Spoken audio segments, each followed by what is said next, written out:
Psaume 105, louez l'Éternel, invoquez son nom.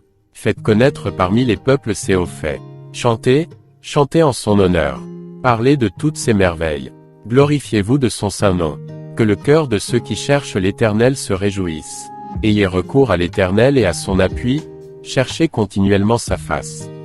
Souvenez-vous des prodiges qu'il a faits, de ses miracles et des jugements de sa bouche, postérité d'Abraham, son serviteur, enfant de Jacob, ses élus.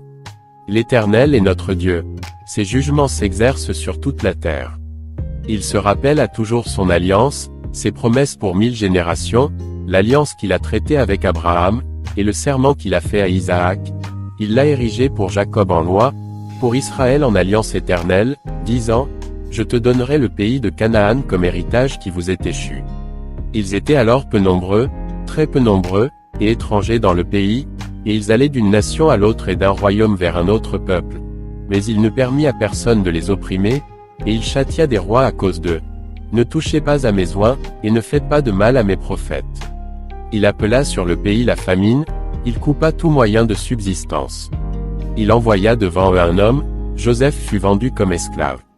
On serra ses pieds dans des liens, on le mit au fer, jusqu'au temps où arriva ce qu'il avait annoncé, et où la parole de l'Éternel l'éprouva. Le roi fit ôter ses liens, le dominateur des peuples le délivra. Il l'établit seigneur sur sa maison, et gouverneur de tous ses biens, afin qu'il pût à son gré enchaîner ses princes, et qu'il enseigna la sagesse à ses anciens. Alors Israël vint en Égypte, et Jacob séjourna dans le pays de Cham. Il rendit son peuple très fécond, et plus puissant que ses adversaires. Il changea leur cœur, au point qu'ils haïrent son peuple et qu'ils traitèrent ses serviteurs avec perfidie. Il envoya Moïse, son serviteur, et Aaron, qu'il avait choisi. Ils accomplirent par son pouvoir des prodiges au milieu d'eux, ils firent des miracles dans le pays de Cham. Il envoya des ténèbres et amena l'obscurité, et ils ne furent pas rebelles à sa parole.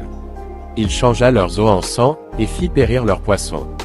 Le pays fourmilla de grenouilles, jusque dans les chambres de leur roi. Il dit, et parurent les mouches venimeuses, les poux sur tout leur territoire. Il leur donna pour pluie de la grêle, des flammes de feu dans leur pays. Il frappa leurs vignes et leurs figuiers, et brisa les arbres de leur contrée.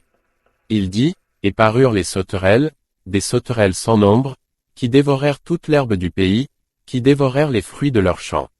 Il frappa tous les premiers-nés dans leur pays, toutes les prémices de leur force. Il fit sortir son peuple avec de l'argent et de l'or, et nul ne chancela parmi ses tribus. Les Égyptiens se réjouirent de leur départ, car la terreur qu'ils avaient d'eux les saisissait. Il étendit la nuée pour les couvrir, et le feu pour éclairer la nuit. À leur demande, il fit venir des cailles, et il les rassasia du pain du ciel.